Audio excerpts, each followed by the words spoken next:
The front porch light flickered as I stood there, suitcase in hand, staring at the door that had just closed in my face. My husband Derek's voice came through the crack, calm and cold like winter steel. "Don't come back, Amanda. We're done. Mom was right about you." No yelling, no emotion, just the sound of the deadbolt sliding into place, final as a judge's gavel. I stood there for exactly 10 seconds, feeling my heartbeat in my ears before I set my keys down on the wooden step. The metal clinked softly against the grain. I didn't knock. I didn't beg. I just turned and walked to my car, my heels clicking on the concrete driveway with the rhythm of someone who had already made peace with what was coming. As I slid into the driver's seat, my phone buzzed. One text from Derek. "Don't make this harder. It's over." I read it twice, then put the car in reverse. The house grew smaller in my rearview mirror until it disappeared completely into the darkness. My name is Amanda Bennett. I'm 37 years old, and I've been an accountant for 15 years. 12 of those years, I've been married to Derek. I'm telling you this now because you need to understand something important. When that door closed behind me, Derek thought he was making a spontaneous decision.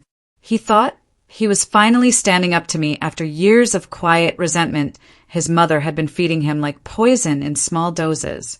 But here's what he didn't know. Nothing about that moment surprised me.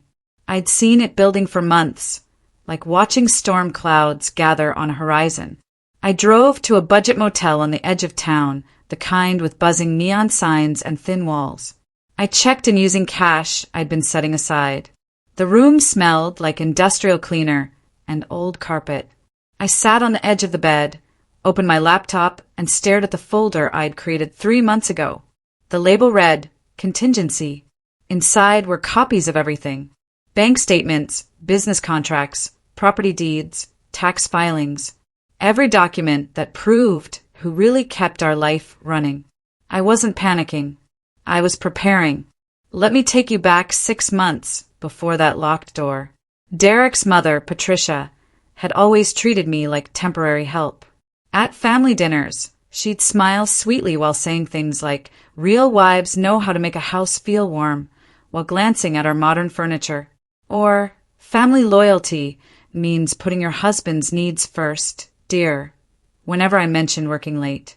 I never argued. I'd just smile, nod, and clear the dishes while she held court in our living room like it was her kingdom. Derek would sit there, quiet, absorbing every word like gospel. The worst part wasn't the comments. It was watching him start to see me through her eyes. Little things changed first. He stopped asking about my day. He'd sigh when I mentioned client meetings. He started sentences with, "Mom thinks you should." I stayed professional, calm, composed. I documented everything in my head, the way I'd been trained to track discrepancies in financial records. Then one Tuesday, Patricia told Derek I was hiding money from the family business. It was a complete lie, but he believed her instantly. That was when I knew the door would eventually close. The confrontation happened over dinner on a Thursday night. I'd made pasta, his favorite, trying to maintain some normalcy. Derek set his fork down halfway through the meal and looked at me with eyes that had already decided I was guilty. "Mom showed me the reports," he said, his voice measured and cold. "Why would you hide money from the business accounts?" I put down my own fork carefully. I didn't hide anything. I organized separate accounts for tax purposes. It's standard practice. I explained this to both of you last quarter. His jaw tightened. "That's not what she said. She said you've been moving funds without telling anyone." I pulled out my phone, ready to show him the emails where I detailed every transfer, every tax strategy, every legal reason for the account structure. But he held up his hand. "Maybe you should take a break," he said. "You've been stressed, working too much. Maybe that's affecting your judgment." The accusation hung in the air between us like smoke. He wasn't asking if I was okay. He was telling me I was the problem. I didn't argue. I just nodded slowly and started clearing the dishes. That night, I slept in the guest room. Over the next few weeks, Patricia started making calls. I found out later from a mutual friend that she'd been whispering to people in our social circle. "Amanda's been acting unstable," she'd say, her voice dripping with fake concern. "I'm worried about her. She's not herself." I started noticing the shift immediately. Friends who used to text me regularly went quiet. At the grocery store, neighbors would give me tight smiles and hurried excuses to leave. Coffee dates got canceled. Invitations stopped coming. I was being quietly erased from my own community, and Patricia was the one holding the eraser. Then came the morning. I checked our joint bank account. Half the money was gone, transferred out overnight. When I asked Derek about it, he shrugged. "Mom suggested we protect some assets. Just in case you're not thinking clearly." Not thinking clearly. Those 4 words told me everything I needed to know. They weren't just cutting me out emotionally. They were cutting me out financially. I went to my office, closed the door, and started printing documents. Bank statements, business contracts, property records. Everything. I worked through the night, organizing, labeling, creating a paper trail that would speak louder than any argument I could make. I didn't confront Derek about the missing money. I didn't yell or demand answers. Instead, I worked quietly. I moved certain assets under legal protection, things that were solely in my name from before the marriage. I updated beneficiaries on accounts Patricia didn't even know existed. I changed passwords on systems I'd built from scratch. My friends at work would ask if I was okay. I'd smile and say, "Just being careful." One of them, an older woman named Joyce, who'd been through her own divorce, looked at me knowingly. "Silence isn't weakness, honey," she said. "It's preparation." She was right. Every quiet day I spent organizing paperwork was a day they thought they were winning. Then, on a Monday morning, I received a certified letter. Derek had filed for legal separation. The grounds listed were irreconcilable differences and financial disagreements. I read the letter 3 times in my car before driving to work. That evening, I contacted an attorney, not to fight back yet, just to make sure every single document I'd collected was properly authenticated and legally sound. The attorney looked at my files and whistled low. "Whoever told you to document everything saved your life," she said. I smiled faintly. "Nobody told me. I'm an accountant. Documentation is what I do." That Friday night was when Derek told me not to come back. So I didn't. I moved into that motel, then into a small furnished apartment on the other side of town. The place was nothing special, just a 1-bedroom with basic furniture and clean white walls. But it was mine. No Patricia walking through uninvited. No Derek looking at me like I was a problem to be solved. The first morning, I sat at the tiny kitchen table with my laptop and checked my email. Derek's lawyer had sent a message marked urgent. The subject line read, "Business Transfer Agreement." I opened the attachment. They wanted me to sign over my shares in the family business, the consulting firm I'd helped Derek build from the ground up, the one where my accounting work had secured every major client, the one where my name appeared on every business license and tax filing as co-founder. They offered me nothing in return, not even a settlement, just a signature line and a polite request to move forward amicably. I read the document twice, then closed my laptop. I whispered to the empty apartment, my voice calm and clear, "You can't transfer what you don't own." That weekend, Patricia hosted a family dinner. Of course, I wasn't invited, but social media made sure I saw everything. Photos appeared on her page. Derek smiling with his arm around his mother, his sister, his cousins. The caption read, "Family first. Mark finally free to focus on what matters." Mark. They were already calling him by his middle name. Like Amanda's Derek was a different person they were happy to leave behind. I sat in my apartment and saved every screenshot, every comment congratulating him on his fresh start, every like from people we'd invited to our wedding. They always document their own arrogance, I said to myself, filing the images into a folder labeled social media evidence. Then my phone buzzed. An email from HR at the family business. My access to the company systems had been revoked. According to the message, I was being let go for cause due to unprofessional conduct and unauthorized financial activities. I read the email 3 times. Then I open my own files. Every login record. Every tax form I'd filed. Every contract I'd negotiated and signed. My name wasn't just on those documents as an employee. It was on them as the primary financial authority. The person who'd built the systems they were now trying to lock me out of. Monday morning, I drafted one simple email. No emotion. No accusations. Just facts. The recipient was the external auditor we'd hired last year to review our business practices for potential investors. The subject line read, Unauthorized changes to financial authority. In the body, I wrote, I'm writing to inform you that changes have been made to company access and financial controls without proper authorization from all legal signatories. Attached is documentation showing my role as co-founder and primary financial officer. Please review at your earliest convenience. I attached one document. Just one. It was the original business registration from 7 years ago, showing my name listed first as managing partner. Derek's name was second. Below that, I attached the most recent tax filing, signed by me as the accountant of record. I hit send and closed my laptop. Then I made coffee and waited. The call came 3 hours later. Derek's lawyer. His voice had lost its earlier confidence. Amanda, there seems to be some confusion about asset ownership. I took a sip of coffee before answering. There's no confusion, Paul. Just records. He cleared his throat. Derek indicated you'd agreed verbally to step back from the business.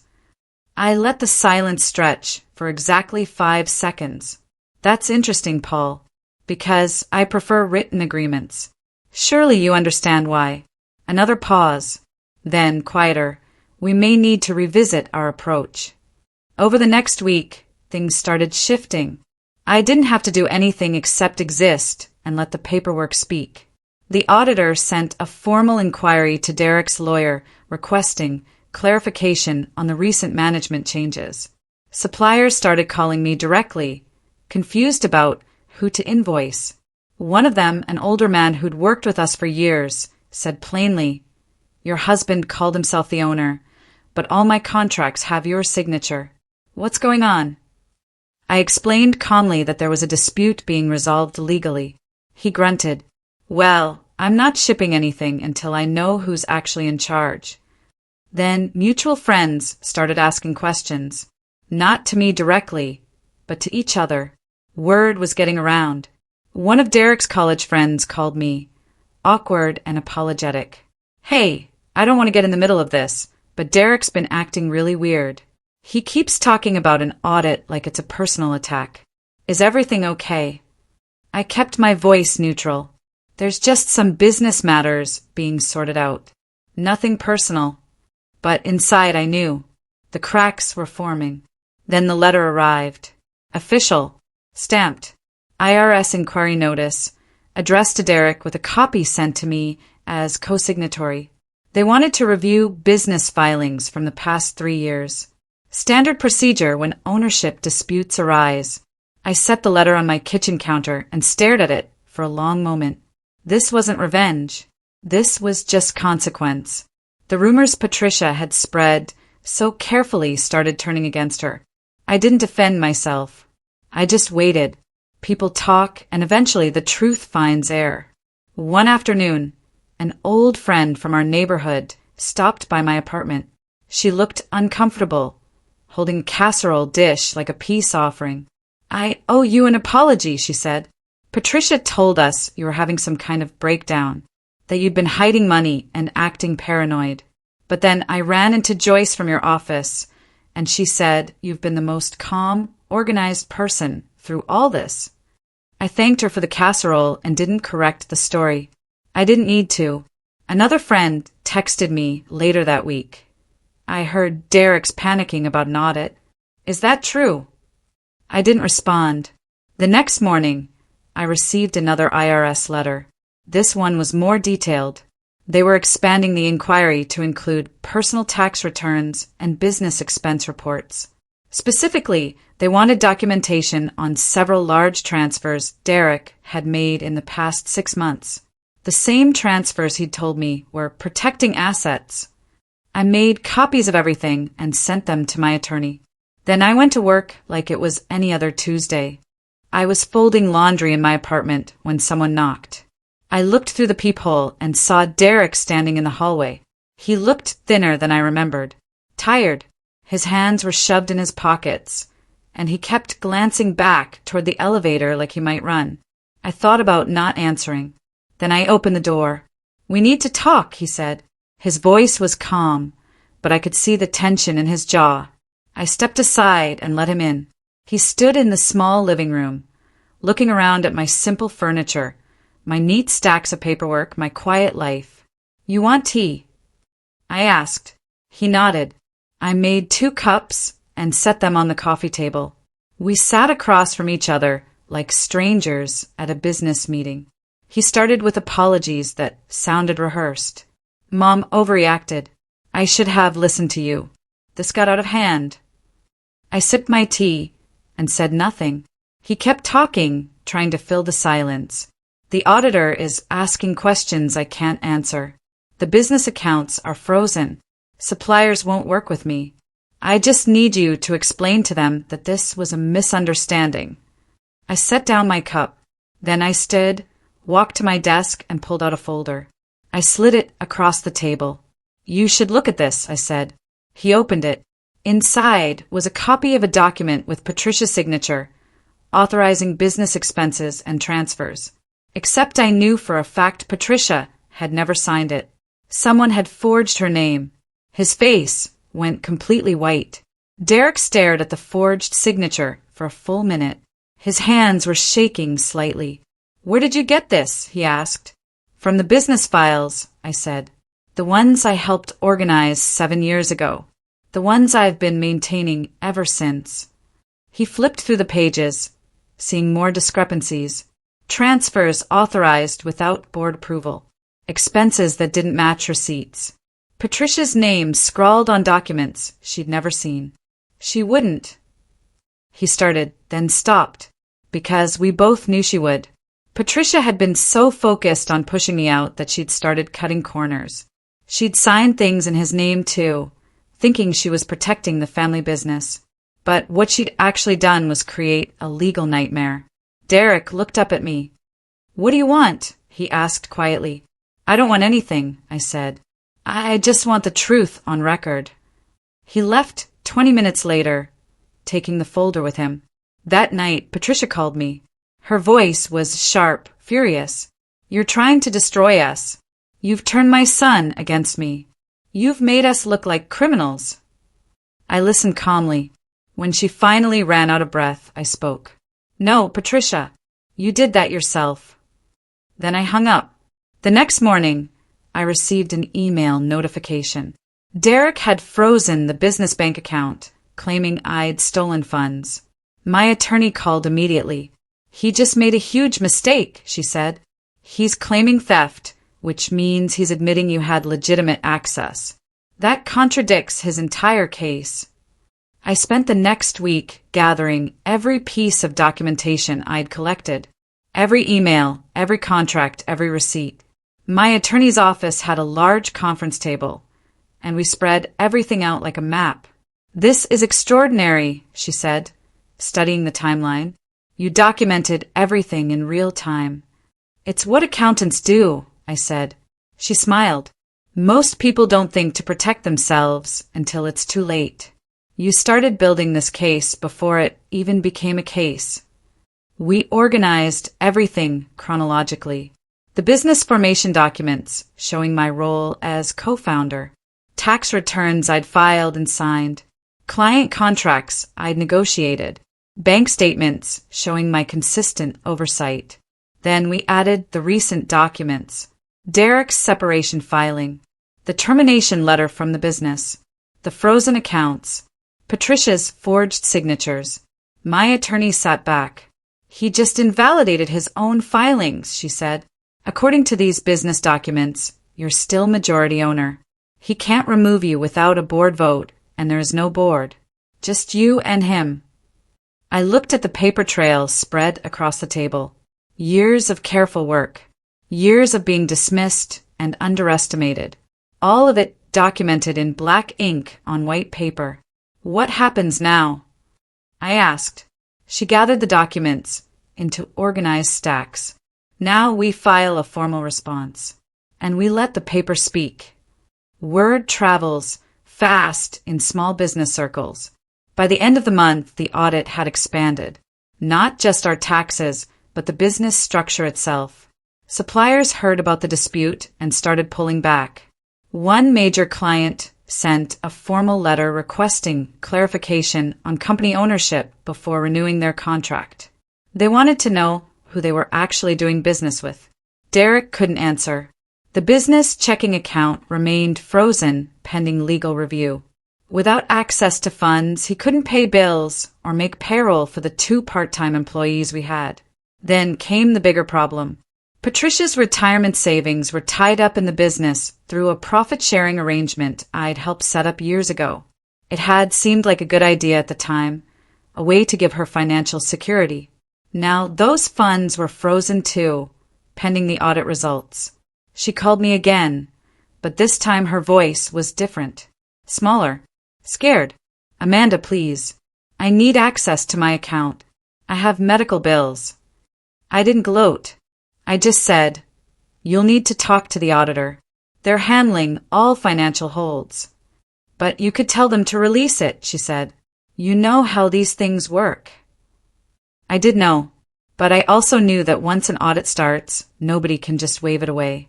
I'm sorry, Patricia, I said, and I meant it. Not sorry enough to fix it for her, but sorry that it had come to this. My phone started lighting up overnight. 50 missed calls. I woke up to the screen, glowing in the dark, buzzing over and over. All from Derek. The voicemails piled up, each one more desperate than the last. Amanda, please pick up. We need to talk about this. Call me back. This is serious. I know you're angry, but we can fix this. Please. I'm begging you. I placed the phone face down on the nightstand and went back to sleep. The next morning, his attorney called. Paul's voice was different now, professional but strained. Amanda, I think we need to meet.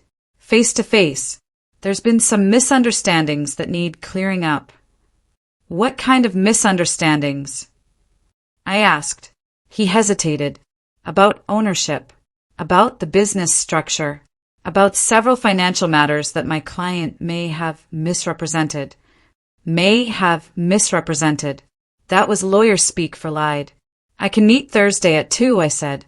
Bring all relevant documents. Thursday afternoon, I walked into the conference room where Paul was waiting. Derek wasn't there. Just his attorney, looking tired and slightly defeated. Thank you for coming, Paul said, gesturing to a chair. I sat. He slid a document across the table. This is a revised settlement offer. It acknowledges your role as co-founder and primary financial officer. It proposes a quiet dissolution where assets are split according to actual ownership percentages. I read through it carefully. It was better than the first offer, but still weighted in Derek's favor. When I finished, I slid it back across the table. No, thank you, I said. Paul blinked. I'm sorry. I said no, I repeated calmly. This offer doesn't reflect reality. It's a negotiation starting point, not a settlement. He leaned back in his chair. Amanda, you understand that if this goes to court, it could drag on for years. Legal fees will eat up whatever you're trying to protect. I understand, I said. But I also understand that I'm not the one who needs a settlement. Derek is. Silence filled the room. Paul rubbed his forehead. He's in a very difficult position right now. The business is essentially frozen. He can't access funds, can't pay bills. His mother's retirement money is locked up. If this continues, everything will collapse. That's not my doing, I said. Then whose is it? He asked, a slight edge in his voice. I met his eyes. His. And Patricia's. They made choices. They forged documents. They spread lies. They tried to erase me from a business I helped build. Now they're dealing with the consequences. Paul gathered his papers. He's willing to offer you 60% ownership if you'll sign today. I stood up. Tell Derek that if he wants to settle, he needs to acknowledge reality. I'm not negotiating from a position of weakness. I'm the one holding all the cards. I walked out before he could respond. The next week, Derek's business lost its biggest client. They'd sent a formal letter stating they couldn't continue the partnership due to ownership uncertainty and financial irregularities. Without that client, the business was basically dead. Then came the letter I'd been expecting. An offer to sell my company shares back to Derek at a fraction of their actual value. The letter was written formally, almost pleading. It explained that the business couldn't survive without resolution. That Patricia's health was suffering. That family should find a way to move forward. I read it twice, then filed it away. I didn't respond. 3 days later, something interesting happened. A competitor company reached out to me. They'd heard about the situation through industry connections. They were impressed by my accounting work and wanted to know if I'd be interested in selling my shares. Not to Derek. To them. The offer was triple the market value. They wanted access to our client list and business systems. More importantly, they wanted me to stay on as a consultant for the transition. I met with their team. Professional, respectful, genuinely interested in my work. They showed me projections, expansion plans, how they'd integrate our services into their larger operation. What about Derek? I asked. The CEO shrugged. He'd be welcome to apply for a position, but the ownership would transfer entirely to us. This is a buyout, not a partnership. I told them I'd think about it. That night, I sat in my apartment and looked at the offer. It was clean, legal, generous, and it meant Derek would lose everything. I accepted the offer. My attorney handled the paperwork, making sure everything was documented and legal. The competitor company moved fast. Within 2 weeks, the sale was complete. I owned nothing. Derek owned nothing. A new company owned everything. The day the news broke, my phone exploded again. But this time it wasn't just Derek. It was friends, family, people from church. How could you sell to his competitor? You destroyed him. That business was his life. I didn't respond to most of them. To the few I did answer, I said simply, I sold what was mine to sell. Derek could have settled. He chose not to. The competitor company withdrew all existing contracts with Derek's business the same week. Standard practice when acquiring a competitor. They didn't need 2 versions of the same service. Within a month, Derek's business filed for bankruptcy. The official documents were public record. I didn't go looking for them, but Joyce from work showed me the filing over coffee. You did what you had to do, she said. I nodded. I did what I was legally entitled to do. Friends started reaching out, the ones who distanced themselves when Patricia was spreading rumors.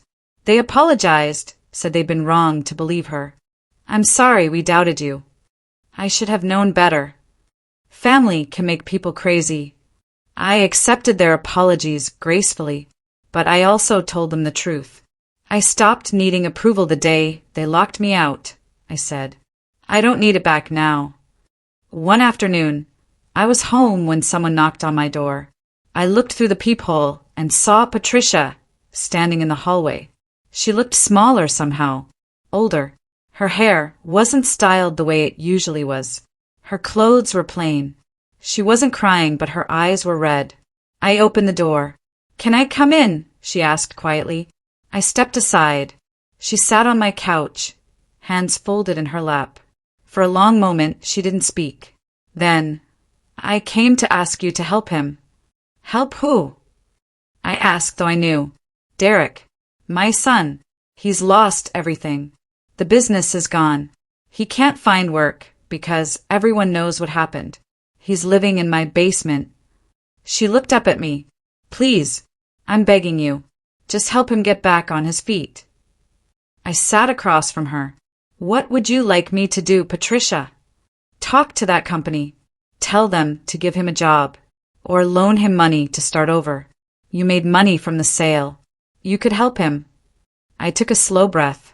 I could, I said. But I won't. Her face hardened. After everything we gave you? After 12 years as part of our family? You didn't give me anything, I said calmly. I worked for everything I had. I built that business with Derek, not for him. You pushed me out. You spread lies. You tried to steal what I'd earned. This isn't cruelty, Patricia. This is consequence. She stood up, anger flashing across her face. You're heartless. No, I said. I'm just done being your solution. I walked to the door and opened it. She left without another word. After she was gone, I sat down and opened an envelope that had arrived that morning. Inside was a property deed. The house Derek and I had bought together, the one I'd been locked out of, had finally completed its transfer through the divorce proceedings. It was in my name now, fully paid off, legally mine. The final conversation happened on a Tuesday morning. Derek texted me asking to meet at a cafe downtown.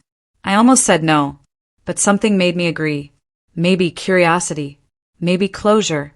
He was already there when I arrived, sitting at a corner table with a coffee he hadn't touched. He looked exhausted, thinner. His clothes were clean but worn. When I sat down, he tried to smile. Thanks for coming, he said. I ordered tea and waited. He talked for a while, explained how the bankruptcy had destroyed his reputation, how he couldn't get clients anymore, how Patricia's health had declined from stress, how his sister wasn't speaking to him. I didn't know what she was doing, he said finally. The forged signatures, the lies about you. I swear I didn't know. I looked at him across the table. This man I'd spent 12 years with. This stranger. You didn't want to know, I said quietly. He flinched. That's not fair. Isn't it? I showed you documents. I tried to explain. You chose to believe your mother instead of looking at facts. He was quiet for a long time. Then, barely above a whisper, Can we start over? I reached into my bag and pulled out an envelope. Inside was the finalized divorce decree. I slid it across the table. We already did, I said. Just not together. He stared at the papers. So that's it? 12 years and you're just done. You told me not to come back, I said. So I didn't. I moved forward instead. I stood up to leave. He grabbed my hand. Amanda, please. I'm sorry. I messed up. I believed her over you. I was an idiot. But doesn't that count for something? I looked down at his hand holding mine. Once, that touch had meant safety. Now it just felt like weight. I pulled my hand away gently. It counts for something, I said. It taught me who I was without you. Derek's eyes filled with tears. I don't know how to fix this. You can't, I said. That's the point. Some things, once broken, don't go back together. So what do I do now? He asked. I sat back down, but just for a moment. You rebuild. Not by asking me for help or waiting for me to save you. You rebuild the same way I did. By yourself. I don't know how. Figured out, I said. Not cruel. Just honest. The way I had to figure it out when you locked me out of my own life. He wiped his eyes. I really loved you, you know. I know, I said. But love without trust is just a word. I stood up again. This time, he didn't try to stop me. As I walked to the door, he called out one more time. Do you hate me? I turned back. No, I said. I don't feel anything about you anymore. And that's worse, isn't it?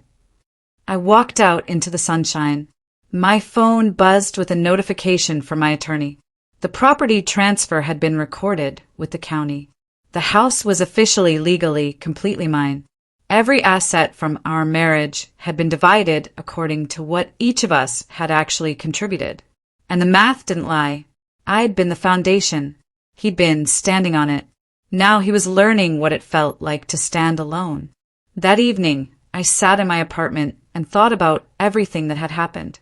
The locked door, the missing money, the lies, the audit, the bankruptcy, the desperate phone calls. People would probably call me ruthless. Some already had. They'd say I destroyed a family business out of spite. That I should have been the bigger person. That forgiveness means letting things go. But here's what they didn't understand. I didn't destroy anything. I just stopped holding it together. For 12 years, I'd been the structure that kept everything standing. The accounting system, the client relationships, the financial planning, the tax compliance. When they pushed me out, they didn't just lose a person. They lost the entire support system they'd been taking for granted. What happened after wasn't revenge. It was gravity. I'd been holding up a building, and when I stepped away, it fell. That's not cruelty. That's physics. My phone buzzed. A text from Derek's attorney. One more plea for a meeting. One more chance to find common ground. I didn't answer. Instead, I opened my laptop and looked at my bank account.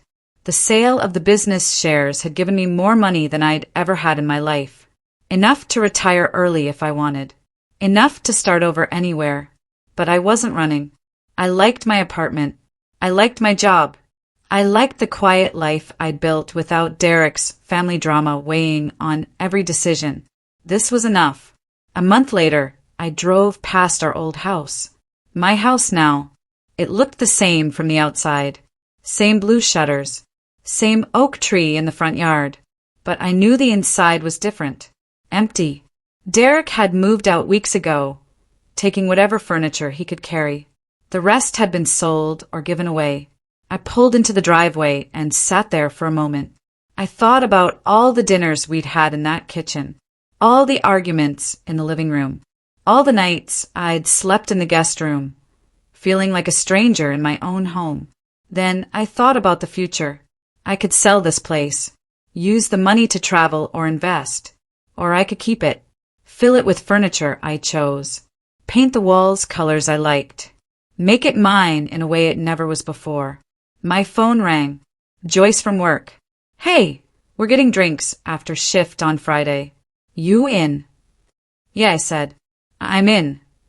I hung up and looked at the house one more time. Then I started the car and drove back to my apartment. I wasn't ready to move back in yet. Maybe I never would be. But knowing I could, knowing the choice was mine, that was enough for now. That night, I sat on my couch with a cup of tea and opened my laptop. One unread email. From Derek's lawyer. The subject line, Final Settlement Request. I hovered over it for a moment. Then I closed the laptop without opening it. Whatever he wanted, the answer was no. Power isn't loud. That's what I learned through all of this. It's not screaming or threats or dramatic confrontations. Power is quiet. It's documentation. It's knowing your rights. It's being so prepared that when someone tries to knock you down, they find there's nothing to push against because you've already moved. I sat in my apartment on a Sunday morning, coffee in hand, phone on silent. The sun came through the window in clean, straight lines. Outside, I could hear cars passing, people walking dogs, life moving forward. My phone buzzed once. I glanced at it. Another voicemail from Derek's attorney. The preview text said, Amanda, please, just one more chance to discuss. I deleted it without listening. Not out of anger, not out of spite, but because I'd already said everything that needed to be said. The conversation was over. Derek had told me not to come back. He'd meant it as an ending, a way to erase me from his life, like I was a mistake to be corrected. But what he didn't understand was that I took his words and made them true in a different way. I didn't come back. I didn't beg. I didn't break. I just moved forward. And in moving forward, I took everything that was actually mine. The business I'd built. The house I'd paid for. The life I'd earned. He thought silence meant surrender. But silence was just me rebuilding where he couldn't see. The closing thought I carry now, the thing I want you to understand if you're listening to this story and seeing yourself in it, is this. When someone tries to erase you, don't fight to stay in their story. Write your own. and make it so solid, so documented, so legally airtight that when they finally realize what they've lost, there's nothing left for them to take back. That's not revenge. That's power.